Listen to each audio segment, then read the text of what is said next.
एक कढई घेतलेली आहे आणि 1 कप हे दूध घेतलेले आहे। हे अगदी नॉर्मल दूध आहे, गरम करून थंड केलेलं दूध आहे हे। 1 कप दुधामध्ये अर्धा कप कॉर्नफ्लोअर घ्यायचा आहे किंवा कॉर्नफ्लोअर नसेल तर तुम्ही अरारोट सुद्धा घेऊ शकता। अर्धा कप साखर घ्यायची आहे।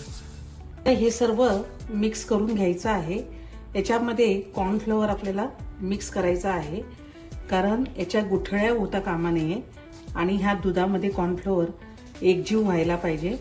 अगदी स्मूथ आपल्याला ह्याचं टेक्स्चर पाहिजे। साखर जरी विरघळली नाही तरी चालेल, पण हे कॉर्नफ्लोअर दुधामध्ये चांगलं मिक्स झालं पाहिजे। आता हे आपल्याला सगळं एकसारखं करून घ्यायचं आहे।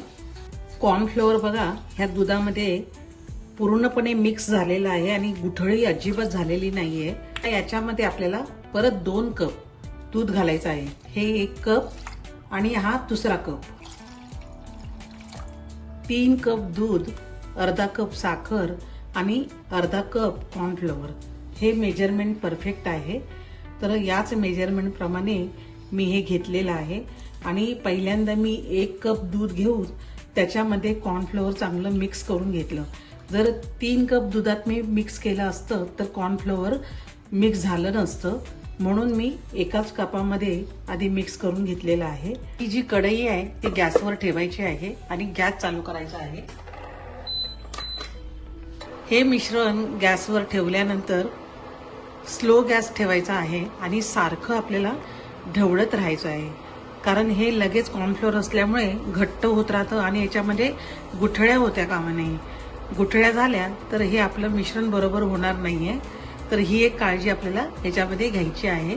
दूध गरम व्हायला लागलं की त्याच्यामध्ये असे मी 3 चीजचे स्लाइस आहेत ते घेतले आहेत। तुम्ही कोणतंही चीज इथे वापरू शकता। तर हे बघा मी इथे अशा स्लाइसमध्ये असलेलं चीज घेत आहे। याचे आपल्याला छोटे छोटे पीस करून याच्यामध्ये घालायचे आहेत। हा दुसरा स्लाइस आणि हा तिसरा। गॅस मी स्लोच केलेला आहे आणि हे स्लो गॅसवरच आता आपल्याला ढवळत राहायचं आहे। चीज वितळतंय तोपर्यंत याच्यामध्ये 3 टीस्पून मी साजूक तूप घालत आहे। चीज आता वितळायला लागलं आहे आणि आपल्याला हे मिश्रण घट्ट होईपर्यंत शिजवून घ्यायचं आहे।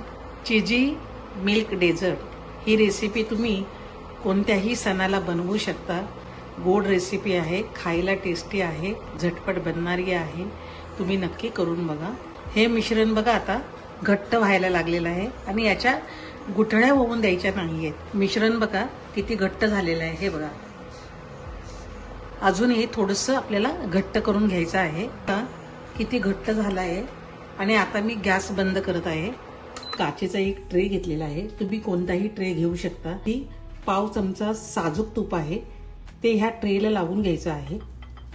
सगळीकडून लावून घ्यायचं आहे। आपण तयार केलेलं मिश्रण घालायचं आहे।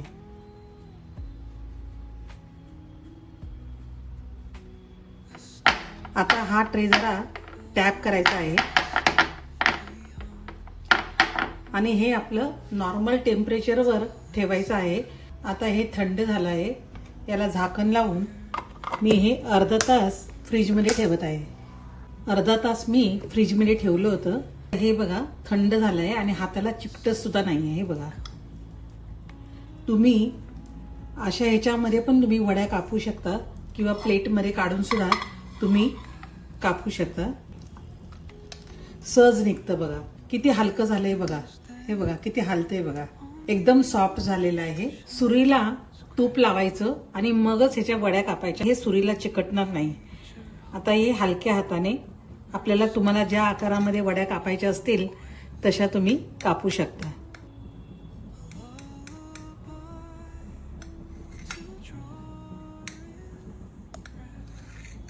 हे बघा किती सॉफ्ट झालेलं आहे। डेसिकेटेड कोकोनट आहे, हे बघा त्याची पावडर आहे ती घेतली आहे। आता यातली वडी घेऊन ह्याला कोकोनटने पूर्ण कोटिंग करायचं आहे।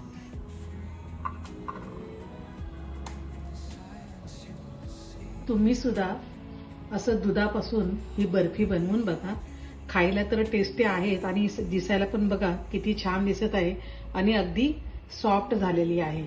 हे तुम्हाला मी तोडून सुद्धा दाखवते. हे बघा, तुम्ही सुद्धा अशा प्रकारे दुधापासून बघा झटपट होणारी ही बर्फी आहे. सणासुदीला किंवा एखाद्या फंक्शनला पण तुम्ही ही करून ठेवू शकता. मुलांना सुद्धा खूप आवडेल आणि अगदी सॉफ्ट झालेली आहे. तोंडात टाकताच विरघळणारी आहे.